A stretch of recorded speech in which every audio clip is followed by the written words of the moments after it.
Hi, this is Steve with Raybuck Auto Body Parts. I'm going to talk a little bit about lower door skins. We get a lot of questions about these. People want to know, what does the back side look like?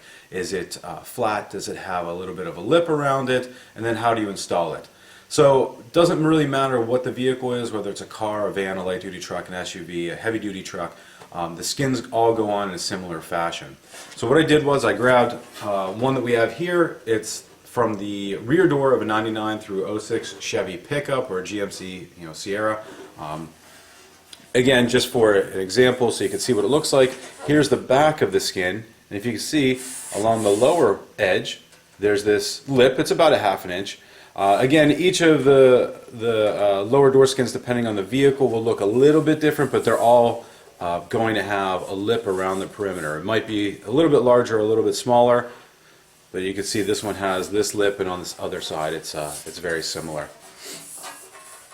So what this lip does is it allows it to wrap around the door and fit around the door, and then you can tap it down once the top of the panel is tacked in place, and it gives you that factory look. I'll show you what that looks like here in a second. As you can see behind me, we have our 53 Chevy pickup that we worked on. We actually, on the passenger side, cut the whole bottom of the door off because it was pretty well shot, and we replaced the lower inner door bottom as well as the outer skin. So I'll show you what the outer skin looks like.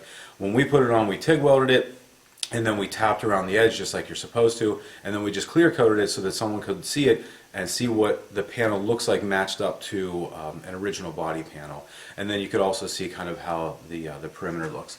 Now, one of the key pieces for putting a skin on is a door skin hammer. If you don't have a door skin hammer, if you're doing this project, I highly recommend getting one. You can pick these up at most automotive stores, Harbor Freight, those types of places, or online. Now, as you can see, it's got a flat front oval with a flat face on it on this side, and this is the key, this side, how it has this little bit of an arch, and then it has a flat edge, but it's on a slight angle. That's what lets you get in around the edge of the lip and tap that door down and get that proper looking seal. So I'm going to take the camera off of here and give you a close-up view of the truck here so you can see what ours looks like. So I'll close it here so you can see what the outside of the door looks like. So here you can see the weld across the bottom of the door, and then this is the lower skin that we put on. So what we did was we took the aftermarket skin that we had, we laid it over top of the door. We took a cutoff wheel and just went straight across so that we had an even cut that matched up between the original panel and the new panel that we were putting on. We put the new panel in place after we removed the lower section of the door, or the door skin that we took off.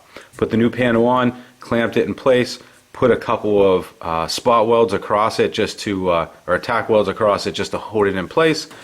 And then on the inside of the door, you can see the pinch.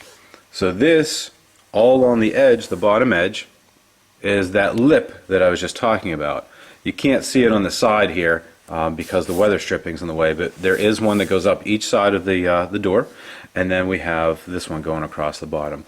So all we did was take the edge of that hammer, as you can see right here, and you just tap, tap, tap, tap along. Don't tap it all the way down in one spot flat and then work your way across, because you end up getting ripples across it. So you want to just slowly tap from one side to the other and then back.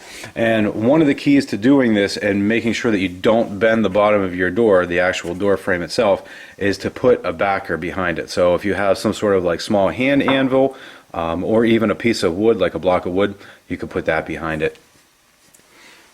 And that's it. So if you have any other questions, feel free to give us a call, shoot us an email, or get on a chat session with us. We'd be happy to help you find the type of panel you need for your vehicle. Thanks.